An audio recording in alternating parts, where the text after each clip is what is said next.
పిచ్చి వ్యాఖ్యలు చేస్తున్నాడు. తోలు తీస్తా ఇది తీస్తాడు. అరే ఇక్కడ మీరు ఎమ్మెల్యే గెలిచినారు, ఇక్కడ నియోజకవర్గానికి రావాలి, ఇక్కడ ఎంతమంది ఇన్ని విషయాలు చెప్పడం జరిగింది. వీళ్ళ గురించి పట్టించుకోలేదు. కానీ 2 సంవత్సరాల మంచిగా ఫామ్ హౌస్ కూర్చొని మరి ఇప్పుడు వచ్చి కాంగ్రెస్ పార్టీ పైన విమర్శలు చేస్తున్నాం.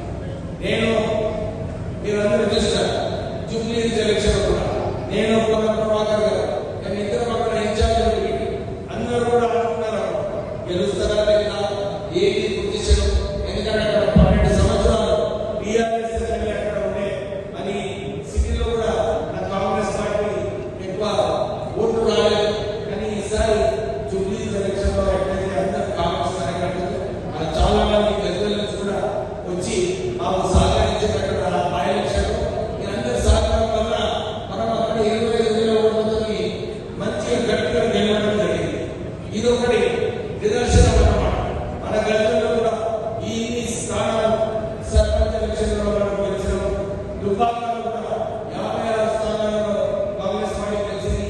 సిద్దిపేటలో ఎక్కువ స్థానాలు గెలవలేదు. కానీ ఇంతకుముందు మనకు అన్ని చోట్ల కాంగ్రెస్ క్యాండిడేట్ దొరకాలంటే కష్టం ఉండేది. కానీ ఈసారి అన్ని స్థానాలలో మనము సర్పంచ్ క్యాండిడేట్స్ పెట్టగలుగుతాం.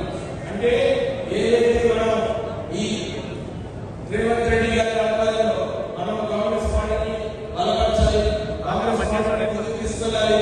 ఈ టీఆర్ఎస్ ఏదైతే ఇంతకుముందు అసెంబ్లీ 10 సంవత్సరాల క్రితం 2016 ఎలక్షన్ లో వారికి 47% ఓటింగ్ పర్సెంటేజ్ వచ్చింది.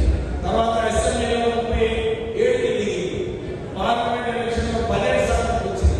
అంటే టీఆర్ఎస్ పార్టీ ఏదైతే వెళ్ళదు టైర్ పంక్చర్ అయ్యి మెల్లగా పోతా ఉంది.